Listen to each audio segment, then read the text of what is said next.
There are about 20 to 30 private prison companies in the United States that compete for states to give them money to build and manage prisons. The two leading companies are publicly traded, the Correctional Corporation of America and Wackenhut. You can actually go out and buy stock on the stock exchange and become an investor in these companies. And of course the irony is that the Correctional Corporation of America, which controls about 50% of the private prison market, is one of the hottest companies on the stock exchange. Wall Street investors love this company.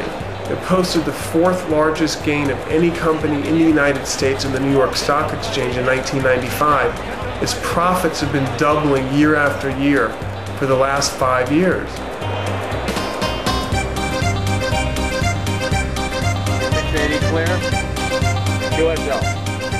It's very interesting that George Wackenhut is a former FBI agent. Good afternoon, Wackenhut Corporation. How may I direct your call? Hi, I'm George Wackenhut. So nice to see you. His security firm became the basis for expanding into the prison business. Unit 8 to Unit 7, everything secure, are you? Well, it's grown like wildfire from 0 beds in 1987 to roughly 36,000 today.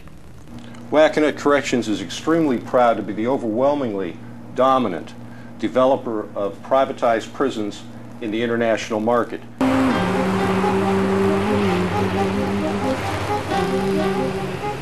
The Australian operations are very important to us. It took us a while to break in, but we have done well, and we have been getting more and more business. Wackenhut Corrections is extremely proud to be the overwhelmingly dominant developer of privatized prisons in the international market. For example, you can see the number of facilities that have been established in Australia. Well, it's grown like wildfire. This year we're expecting to make $400 million. The companies actually went to great lengths to ensure that they didn't employ former state prison officers from any of the correctional facilities that have been closed, for fear that they were publicly running around stating they didn't want to bring any of that culture into their jail. They wanted to be new and vibrant and a whole lot of things. But effectively it was trying to bring about a situation where there wasn't a culture of unionisation that developed within the jail.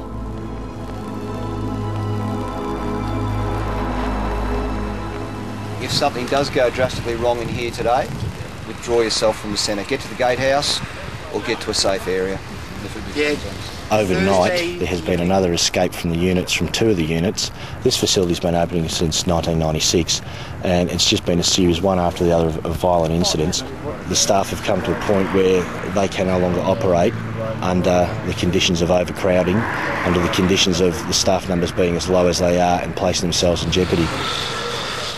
In the early days, just after they were opening, it became pretty clear to us that the companies had under-tendered to get the contract. Most of that involved running the place at the bare minimum number of staff that they thought they could get away with to make the place work. On Wednesday night, tempers flared. About 46 prisoners barricaded themselves in a recreation area. 50 inmates armed with knives and makeshift weapons took control. Staff numbers. The riot was sparked by inmates unhappy with prison conditions. The rampage follows a spate of drug overdoses and suicides. When the riot happened at Port Phillip, the Crims were locked down. They lit toilet rolls, started to fire. It was night shift, so there was only 4 or 5 on the whole prison, 600 prisoners in the jail. They've just had enough of the shit food, and visitors being turned back, babies being strip searched, just not being straightforward with it. So then they set fire to the wheelie bins, breaking legs, wooden legs off chairs inside, dipping it into the heated plastic. It was obviously on fire, and they're in the yard, and they're actually launching it at the prison staff, and they attacked the fire brigade who had arrived to actually fight the fire. We're trying to protect ourselves against anything, we're on our last legs here. As emergency crews stood by, inmates attempted to negotiate via the media. After 6 hours, negotiators brought the standoff to a peaceful end. 38 inmates were transferred to other prisons, while the 8 alleged ringleaders were placed in solitary confinement. We are at the moment doing a good job, and we are confident that over the months and the years, the quality of the service we provide will increase. If the government does not act now to take control of this prison, there will be more deaths, whether it be prisoners, whether it be staff. Following the riot, most of the negotiations that occurred between the union and management of the jail was about the minimum number that we thought were required to have the place run safely. Prison officers at Port Phillip have received only 2 weeks training, whereas in the state system they get approximately 12 weeks. So we need to look at the sort of training that prison officers have got in terms of their duty of care of people who are held in that prison. We also understand that they've got less staff than state-run prisons. Not long after the riot, Group 4 actually wrote to the state government requesting an injection of funds that they were seeking to help them run the prison, primarily because of the requirement to put on the extra staff and because of the training, the rates of pay that we were demanding. It was going to cost them this much to do it, and would the government help them out?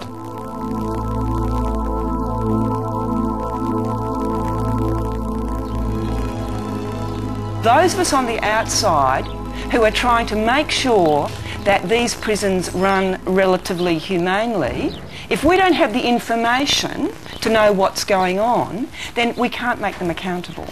Now we've got the government closing the shutters on what's happening inside the private prisons that they're trying to protect, so we can be spending months in court cases trying to get the information out of them. The Coburg and Brunswick legal centres are trying to obtain internal reports on custodial deaths and other incidents, which until now have been refused.